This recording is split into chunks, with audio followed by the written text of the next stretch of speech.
sakit kapag nalaman mo nasa halimaw ka, pinagbalit na mahal mo.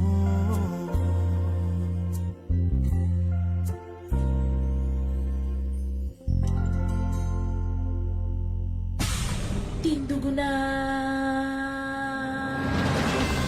20 years ng tindugon sa indong mga radyo.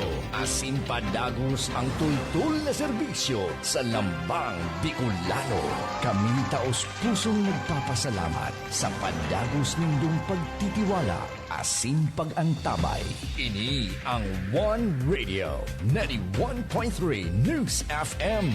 Serving the Bicolanos since 2005. One Radio 91.3. Maski ano pa ang mangyari, tindugon sa napirmi. Ang kabos na mga bagay nadadara sa urola, tamang desisyon sa lambang diskusyon. Daing halong duda, legal sana, legal sana, legal sana ang programang giya sa mga kahapotang kaipuhan nin kasimbagan. Aramon ang mga bagay-bagay sa legal sana, legal sana. Kaiba si Attorney Randy Blanza, legal sana sa One Radio 91.3 News FM. Tindugo na!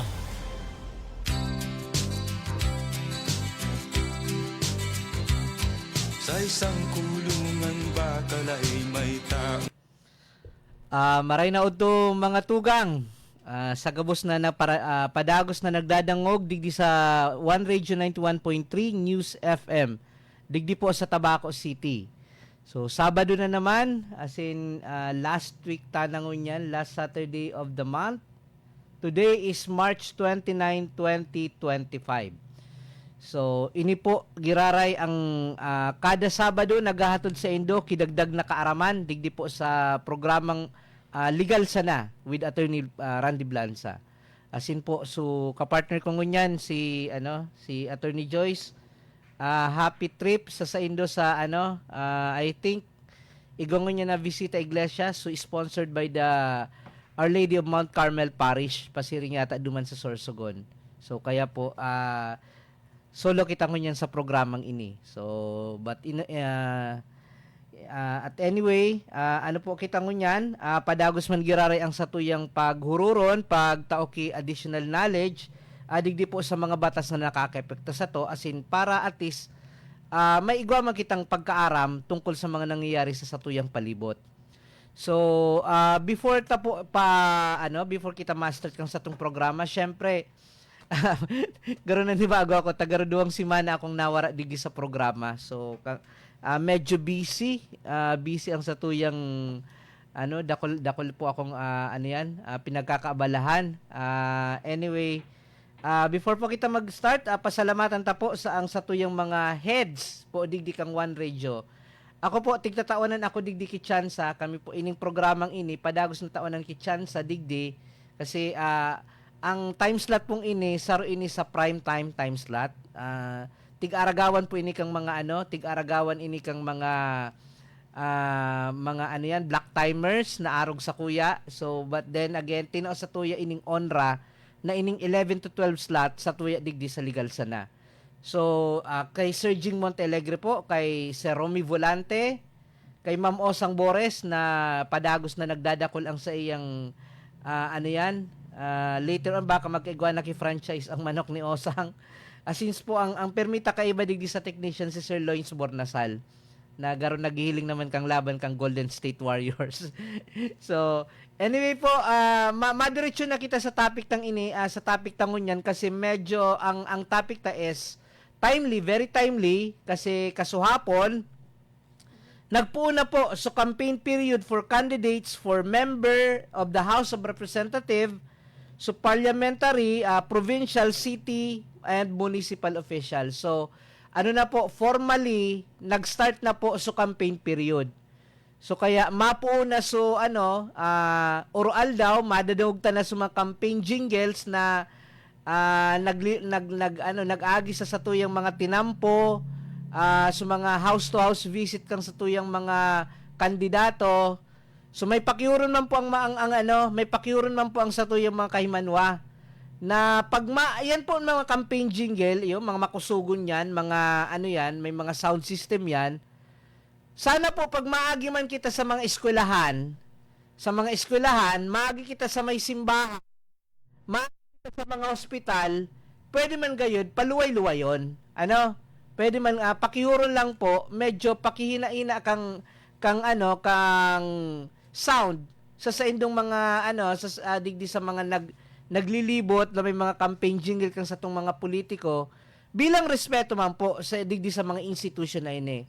So halimbawa maagi po kita sa simbahan, nganing respeto man yan, respeto pagpailing taman yan kang respeto sa simbahan, magpaluway-luway man kita. Sa mga hospital kasi may mga pasyente po diyan, asin man po sa mga eskwelahan kasi may nagkakralasi po diyan.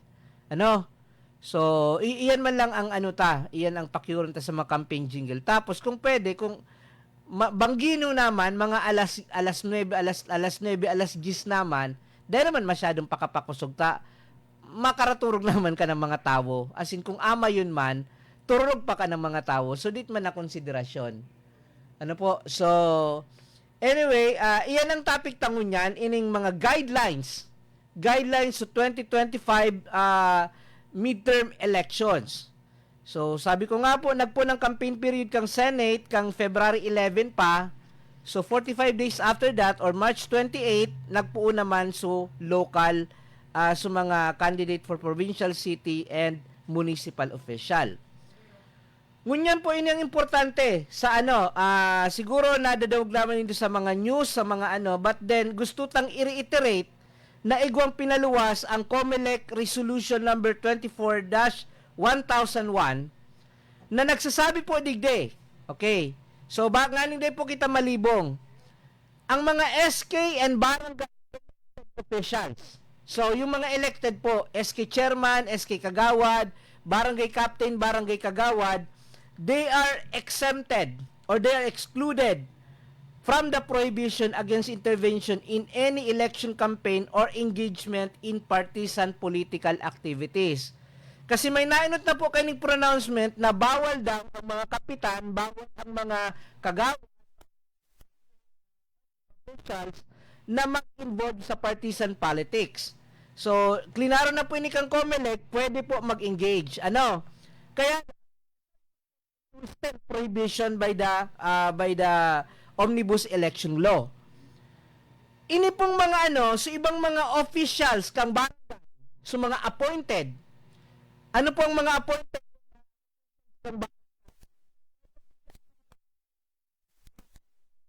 Mga barangay tanod, mga barangay police, barangay health worker, barangay secretary, barangay and any and all appointed officials in the barangay in partisan politics. Di po kamo pwedeng makiaram, di po kamo pwedeng makilabot sa partisan politics. Di po kamo pwedeng mag-endorso ki kandidato. Pwede ka mong mag-vote sa indong opinion sa social media. Pwede ka mong mag-post kung ano ang gusto nindong, halimbawa, ako ngaya, ang gusto kong mayor, araw kayo ni makatawo, makajos, pero sa gabusman yan tigtatara, makatawo, makajos, makakalikasan. Pwede ka mong kang criteria nindo, pwede ka mong mag-post sa social media kung ano ang criteria na tigahanap nindo sa mga officials, sa mga candidates. But then again, you are not allowed to to show your yung public support on that particular candidate. Iyo po, ang rason po kayo tigsisuldan ka mo kang gobyerno para magtrabaho, day para mamuliti ka. Okay? So, iyan po kita sa barangay, watch out po kita diyan kasi siguro po if I may share, ang Integrated Bar of the Philippines po, as in ang iba pang mga mga NGOs, as in mga iba-ibang organisasyon, nagkaigwa ki Memorandum of Agreement, Memorandum of Understanding with the COMELEC para sa pagbabuto na eleksyon. So para siguro credible, honest, peaceful, and orderly election. So may mga may mga role to play ang mga organization para masiguro na ang mga batas sa election mas may papatupad ang mga prohibition madadakop. Okay? So sabi nga ni kang sa Comelec mo niyan, they will be strict. They will be strict in the implementation of the election laws. Okay? So pag-abot naman po digdi sa mga government employees. So pag sinabing government employees, whether you employee of national government, local government, or government-owned or controlled corporation, strictly prohibited po ang pag-engage sa partisan politics. So, po kamo pwedeng mag-engage sa partisan politics. Sa mga regular employees ini. I am talking to regular employees of the government. No, any action on your part that would tend to favor a specific candidate can be considered as a partisan politics. Whether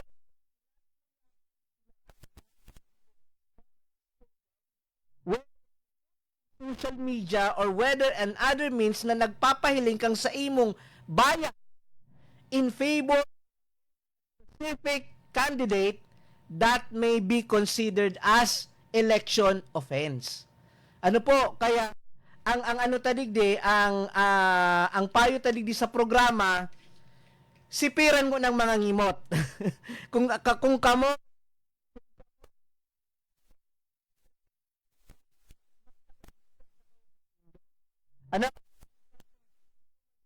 ang mapakarami sa Indo.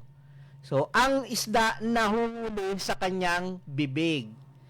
So, who knows, baka kamo ang masampulan. Later on, sa kakita magbarasol. Dahil lang sa nataram, dahil pwede ding irason na joke lang ito. It's a prank. It's not a joking matter here. This is a serious election offense. Okay po? So, paano naman yung attorney sa mga job order, sa mga contract of service, sa mga COS and mga job order? So, nagpaluwas naman po, clarify naman ini sa Comelec, ang job order po sa COS, sa mga kung sa private, ini sa mga contractual. So, mga, ang sa indang term of office, nakadepende kung pirang bulan ang sa indang pinirma na kontrata. So, pwedeng 3 months, pwedeng 6 months, pwedeng 1 year. Ang mga GO po, job order sa COS, bako man yan, considered as government employee. They are considered as, kumbaga, daing employer-employee relationship, ang government, tapos digdi sa mga JO, as in contract of service. So, you are not prohibited from engaging in political activities. Daika, tigpupugulan. Except only, ang requirement lang digde, during your office hours, tigsisweldoan ka kang gobyerno, may obligasyon ka sa gobyerno. Okay? So, from 8 to 5, you are prohibited from engaging in partisan politics. Ang mga job order po, dayan pwede kamo pwede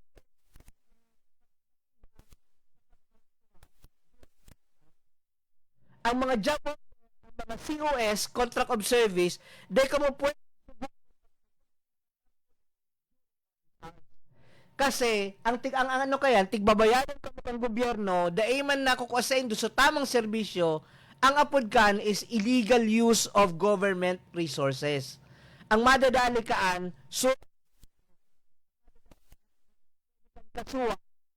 principal nindo. So kandidato na tigdadara nindo. Kasi ang pwedeng ikaso sa iya is unlawful or illegal use of government resources. Kasi resources ka kang government tigbabayadan ka para magtrabaho sa gobyerno, huto ka, nagtatakod kitarpulin. Okay? So, ingat po kita dyan, dakulon mo niyan, ang gawalas gabus mo niya na tao, may cellphone, may camera, picturean ka sana, that would be uh, to support the claim that you are violating the election laws. So, uso na po ngunyan, peritsuran, T-record, kaya ingat po kita. Kung may nag-ano nga, paano nga ito, kung gabus na sa nga dakopon, actually, dahil mo po yan, for practical purposes, dahil man gabus na election offense, madadakop, dahil man yan gabus madadara sa arms of law, but then again, igwa dyan na masasampulan. Ang masaklap kung ikang masampulan. So, iyan po ang So, iyan po ang warning sa tuya sa tuya kang Commission on Election. Watch out because we are watching you out. No, so yan po ang yan ang mga pagirumdom. So, job order po, dai po kamo pwedeng magsabay sa mga election-related activities during office hours. Alas 5 ang tapos kang nindo, pag alas 5 mag-time out ka mo, alas 5:01, dai nang pakiaram sa indong gobyerno. Okay? So, alas 8 ang log nindo, before that, pwede ka mong you can do whatever you want because the prohibition only pertains to the working hours. So, saro-saron ta po ining saro-saron ta ining prohibited acts during election period. Under po ini sa Omnibus Election Code of the Philippines. So, the following are prohibited acts. Number 1, vote by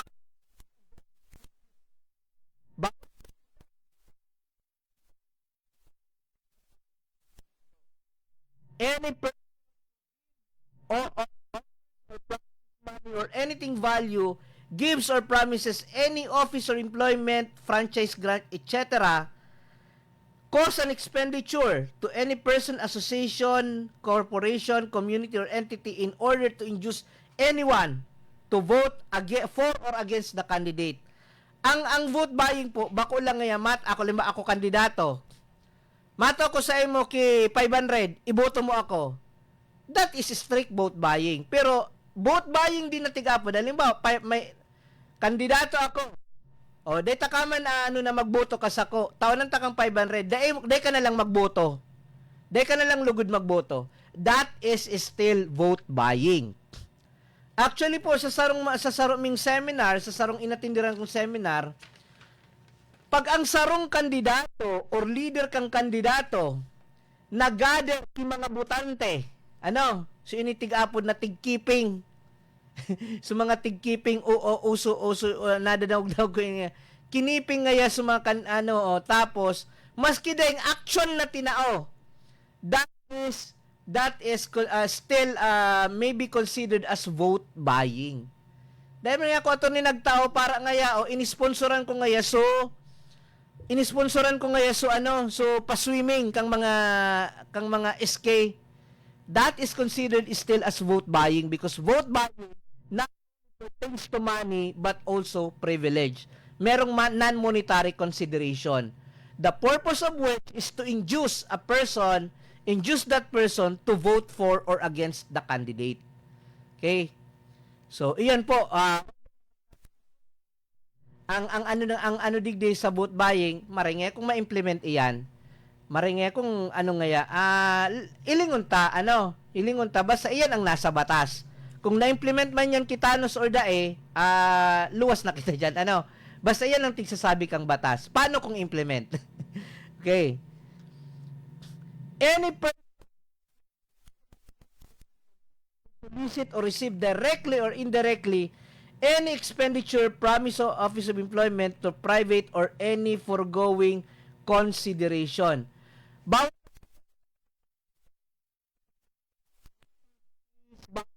solicitation for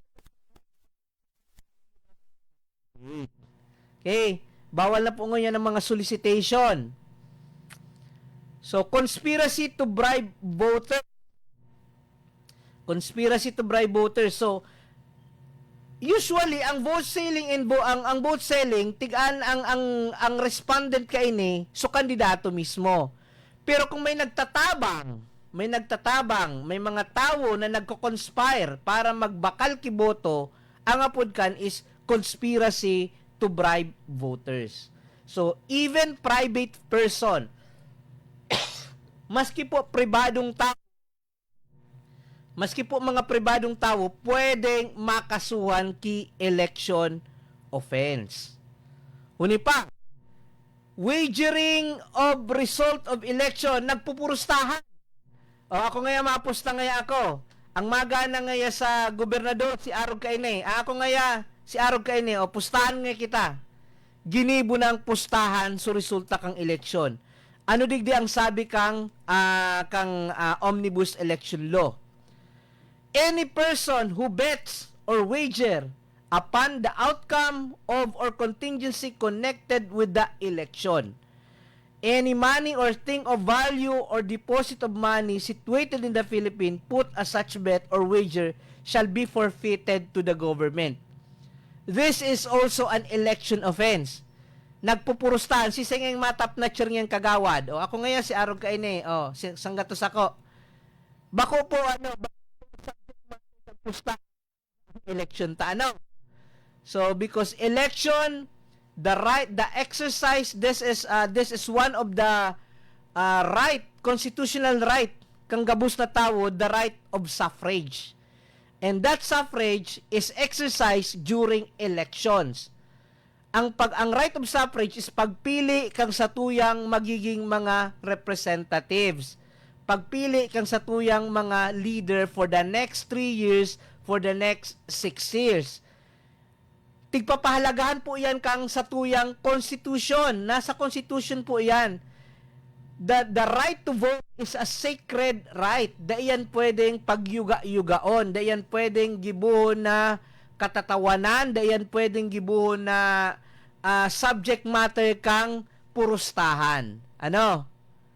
So, dahil na may ako personally, dahil ko man na-confirm, pero may nadadong-dago ako kay ito, may nadadong na nagpupurustahan kung sisi ang malusot na. So, siguro po, araw na po ngunyan hindi yan. That is also, election offense. So, that is election offense. Coercion of subordinates. Ayun. Coercion. Pag sinabing coercion, tigpipilit. Kung baga, tigpapagibo sa imo na bako bukal sa loob. Ano? So, ano ining mga election offense? Any public officer or any officer or of any public or private corporation, any head, superior, administrator of any religious organization, employer, landowner, who coerces or intimidate or compel or in any manner influence directly or indirectly ang sayang mga subordinates para botohan ang sarong kandidato. Okay? Para so, halimbawa, ako igwa kaming mga katao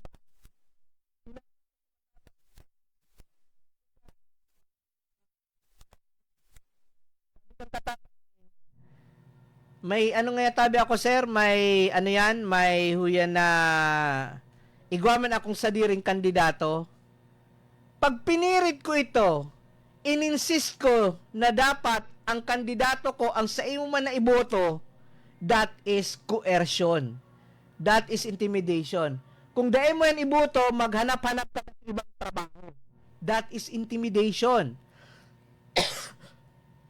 Although, aram tayo sa in reality, nangyayari talaga ini. Nangyayari ini na tigpipersa kang head, so sa iyang mga subordinate, na magkaigwaki na so sa indang voting preference should be aligned with the organization.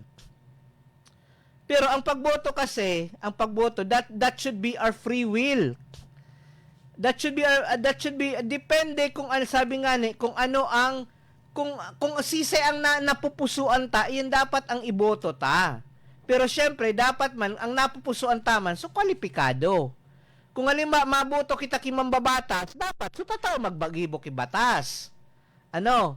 So kung mga legislator halimbawa sa local position, sa board member, ang board member mga provincial legislation yan nagigiribo yan kibatas.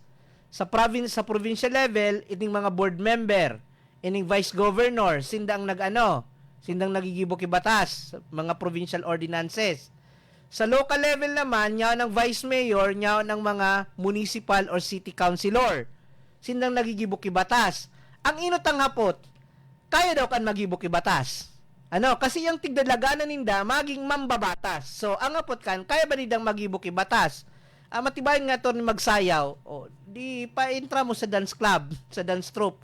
Bako siya fit diyan sa ano, bako diyan siya fit sa diyan sa posisyonan. Ano? So hilingon taman, ta kasi later on marereklamo man sa nakita, ano man daw ining nanggarana, dahil man yung nagtatrabaho. Paano man ang makatrabaho? Dahil man aram ang sa iyang function. No? So siguro po iyan man ang ano, iyan man actually maka-frustrate digdi sa Pilipinas na reklamo kita kay reklamo. Dahil man tigbabaguan ang mga nakatukaw. So, kaya anong expectation mong pagbabago? So, sa may ano kayo ni may ano kayo sa Bible na ang bagong ano ngaya, you need new wine, you need new wineskin for a new wine. So, dapat bagong laogan sa bagong wine. So, kung gusto talaga kayo genuine na pagbabago, mag-ano man kita, very ano naman ngunyan, yan sa social media, sa TV, we are in our fingertips, nasa dulo kang sa tuwing mga daliri, ang impormasyon para ma-determine whether a particular candidate is really fit for the job.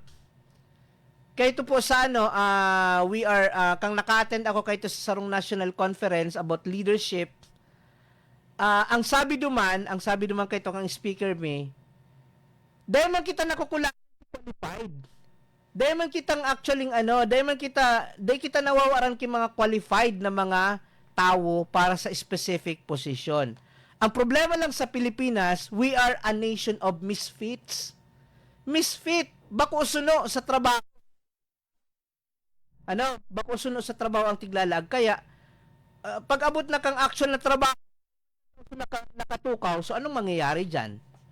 So, anyway po, ining mga na medyo lang ako digdi, passionate lang ako digdi pag-abot sa arog kaini. Kasi, nakasalalay digdi ang nakasalalay digdi ang future ta. For the next 3 years, kung sisay man ang ielekta, for the next 3 years, sindang ma-shape kang satuyang, kang magiging dalagan, kang satuyang, kang satuyang nasyon or in a local sense, kang satuyang mga banwa or satuyang probinsya.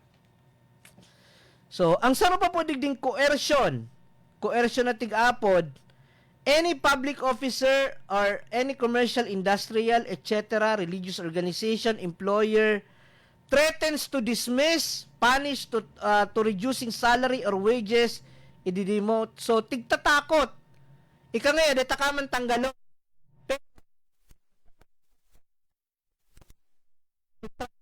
Kaya sa bulod. O kaya i-demote ka, ibaba sa no. So there is a threat of demotion, there is a threat of suspension or separation or even ejectment. Kamu ngayon nakikistar man sa nasamuya asarong me para ngayon pakihuron kung ngunyan man sa na ngayang eleksyon. Iboto ta ngaya si arog kay ni masolido kita. Sabi kang tenant, boss, igwa naman nga kaming sa diring preference. So pag naaraman ko ngayon di ka mo nagboto, humali ka na nga sa pagka-tenant. That is coercion. That is an election offense. Data po pwedeng gamiton ang election bilang panakot. O pag nakaano nga si Arog kay ni, magre-resign na nga kamo, dahil kami kaipuan. That is threat. That is intimidation, and that is one of the major election offenses under the Omnibus Election Law. Okay? Threats of terrorism, use of fraudulent device or any form of coercion sa mga sa mga tigtatakot, mga nananakot na tigbabantayan sa harong. Ika ngaya, babantayan sa harong. Okay, iti-threaten. Si Aki mo pala ngaya may scholarship sa arog kay ni. Pag dahil mo nga binuto si arog kay ni, tatangkason ngayon na scholarship. So ginamit na panakot sa mga scholarship, ginamit na panakot sa mga terrorism, mga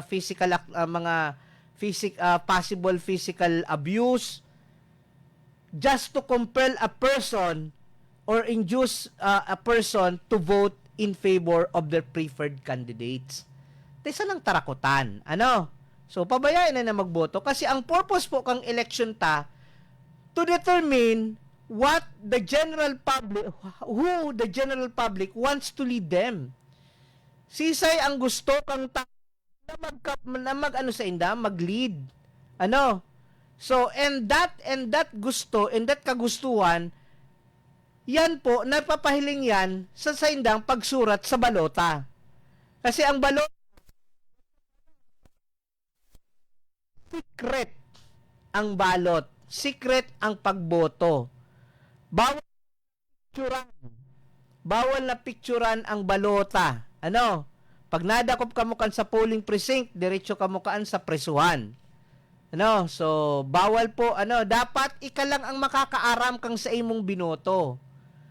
So, iyan ang kaya dakulon na safeguard na tiglalagdig ang COMELEC during the voting period, during the election day itself, na day pwedeng may maglaog, may day ka pwedeng ibahan unless sa mga kaipuan talaga ki assistance, may mga specific na tao na pwede lang mag-assist sa particular voter. Day pwede kung sisay-sisay. Coercion of election official and employees. Any person who directly or indirectly threatens or intimidate, coerces any election official in the performance of his election function and duties. So, mga tigtatarakot sa mga taga-COMELEC or sa mga nagsiserve during election. Okay. Huni pa po ang prohibited acts during the election period. The election period starts kang February 11 sa national, sa local kang March 28. March 28 ang election period po is 45 days before and 45 days after. So that is 90-day election period. So matapos po 'yan mga June na, mga end of June. So saro pa po sa pinagbaba period, appointment of new employees. Bawal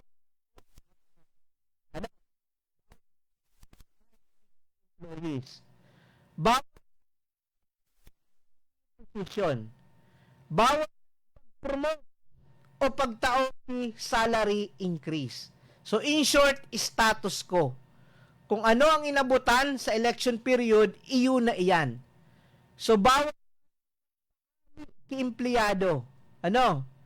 So during the period of 45 days before regular election and 30 days before a special election, any head, official, appointing officer of government office who appoints, hires a new employee, whether provisional, temporary, casual, or creates and fill new position, except upon prior authority of the commission. So, mapaaram kang una sa commission. Kasi igwaman talagang mga position na kaipuan, urgent na ma-fill upan. Like for example, susarong agency, head of agency, nagadan, nagresign, bigla ang kumbaga for whatever reason, nahali sa trabaho, and his or her position is very important in the operation of a particular government unit, na kaipuan siyang palitan immediately, then pwede man yan, pero kaipuan mo nang magpaaram sa COMELEC. Kaipuan mo nang magpa-approve sa COMELEC. Ini ang mga tig-apod na extraordinary circumstances, wherein the COMELEC may grant the appointment of new employees if the purpose is so as not to impede or obstruct the administration of public services. Okay. The commission shall not grant the authority sought unless it is satisfied that the position to be filled is essential to the proper functioning of the office. So kung baga essential talaga ini. Halimbawa ngaya sa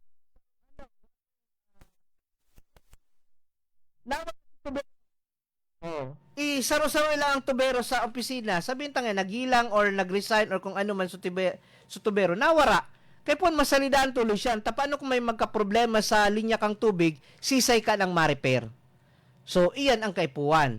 Pero ngayon kung ang trabaho nga clerk, alimbawa ang position clerk na nag-resign,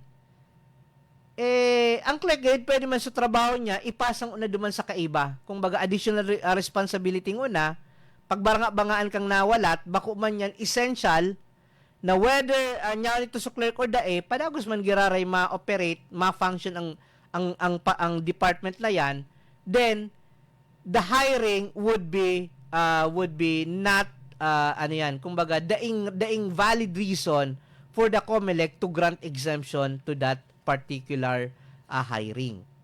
Okay. Any government official who promotes or gives some increase or remuneration or privilege includes government-owned or controlled corporation. So, bawal po ang mag-increase, mag-promote. Bawal who may causes transfer or detail whatever of any officer or employee in the civil service, including public school teacher, within the election period, except upon approval of the commission. So, bawal man po yan ang pag-transfer. Intervention of public officer and employees. So, bawal din po any officer, employee, member of the armed forces or any police force, special force, and all paramilitary units now exist which may thereafter intervenes in any election campaign or engage in partisan political activity. So, gabus po na under kang civil service, under the armed forces of the Philippines, police force, bawal partisan politics, ang only right kang mga taga nasa gobyerno ng mga regular employee, karapatan nilo lang mabumoto to preserve public order if he is a peace officer. The right to vote, the right to freedom of expression is not curtailed for as long as you are not favoring a specific candidate. So, unlawful influence. It is unlawful for any person to employment. So, nagpapatuga, nagpaparapanuga, o ika ngaya, pag binuto mo ngayon si Arog Kaine, guminana, igwa kang yung islat sa Arog Kaine. So, ginibo ng panuga. So, kapangganahan kang sa indang kandidato. That is prohibited act under the Omnibus Election Law. Unlawful hearing. It is unlawful to solicit vote or undertake any propaganda on the day of registration before the election inspector and on the day of election for or against a candidate within polling precinct. Bawal anyway, dakulan man dyan ng mga police officers, mga peace officers na nagbabantay dyan para dain ng political activity sa laog kang polling precinct. Okay. Prohibition against dismissal of employees, laborer, or tenant. No employee shall be dismissed, nor tenant shall be ejected from his landholding for refusing or failing to vote for any candidate. So, bawal po ang magpahali, mag-dismiss ki empleyado dahil lang dahil sinunod ang gusto nindo na iboto kung sisay ang preferred nindong kandidato. Appointment or use of special policeman, agent, confidential agent, in the like. During the campaign period, on the day before and after the election, any appointing authority appoints any person who utilize the services of policeman, special agent, pinagbabawal na po yan. So, illegal release of prisoner, bawal din po magpaluwas ki prisoner before and after the election. So, this pertains to the Bureau of Jail Management and Penology. Use of public funds money deposited in trust. So, unauthorized use of unauthorized use of government fund for campaign purposes. So, mga pangampanya. So, sa mga ambulansya, sa mga government vehicles, Day po yan pwedeng gamiton kang mga elected official sa saindang pangangampanya. Kasi gobyerno po yan, dapat ang makinabangkaan para yan sa public service and not for your for campaign purposes. So iyan po ang iyan man lang ang ibig sabihin kaining So actually mahiwason ini the last time that we have seminar on this tungkol digdi sa maabuton na 2025 election. Dakulaon po ang coverage. Dakulaon ang coverage kaining illegal use of government resources. So kaya dakulon digdi ang pwedeng maglaog. So in general, basta property kang gobyerno, halimbawa you are an incumbent official, ang property kang gobyerno, whether that is a vehicle, that is supplies, that is people, human resource, dai mo yan pwedeng gamiton sa imong pangangampanya. Kaya nga nakalaog dyan sa prohibition kang mga job order as in mga COS na dai yan pwedeng iiba, dai yan pwedeng maging parte kang campaign because these are referred to as government resources. They are being paid by the government based on the time they work for the government and not for a particular candidate. Deadly weapon, so bawal po ini, bawal magdara, may nakita ngo niyan, may mga prohibited items to carry. Carrying firearms, so igwa na kitang digdi, COMELEC gun ban na kay puwantang sunodon. Otherwise, bako lang patong-patong na kaso ang kakaharapon kang mga nagdadarakibadil, mga deadly weapon during the election period. So, wearing of uniforms and bearing arms. So, during the campaign period, anyway, inimpo naman na bako kaman member kang AFP, nagsuulot ka kang uniform kang AFP, krimen na po yan. Mas lalo na kung nagsuulot ka kang AFP, so yan na mga mga patig, so mga camouflage na tigsuulot usually kang members of the AFP.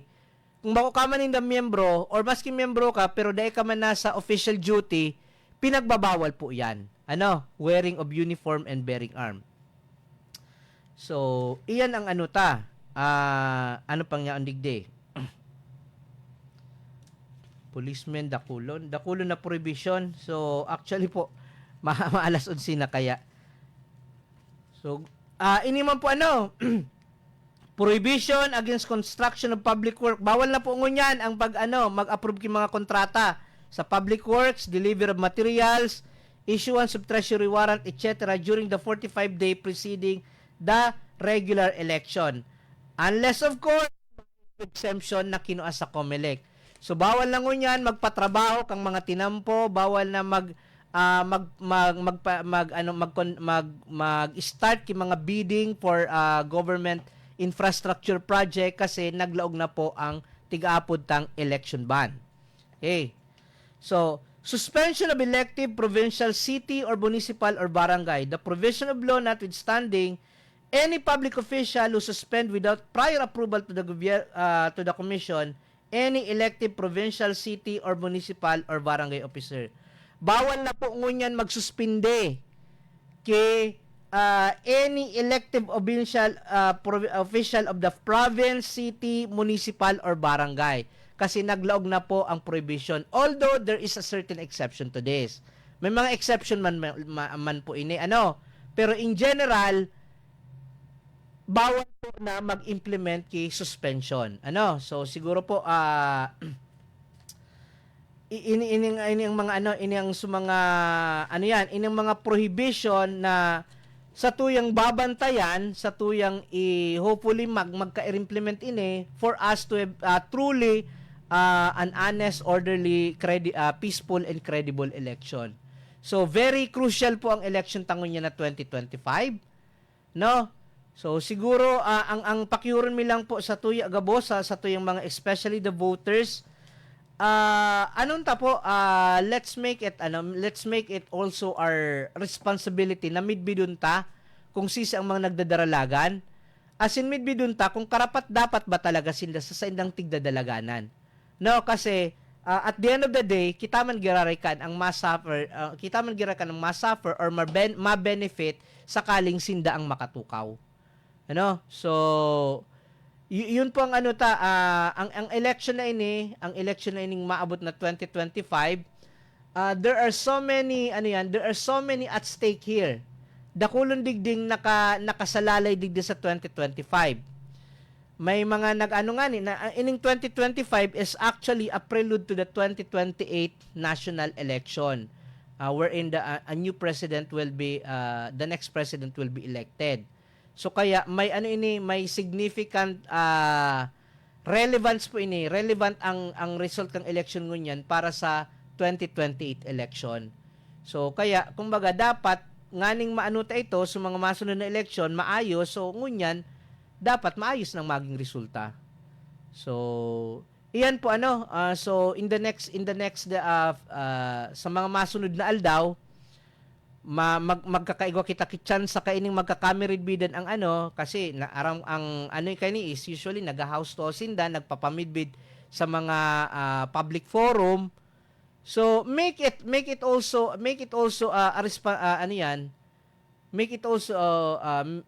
na responsibility taman na maglaan man kita ki oras na midbidon. Maglaan man kita ki oras na midbidon ang satuyang mga kandidato. Tanganing maging tama man ang satuyang tigboboto.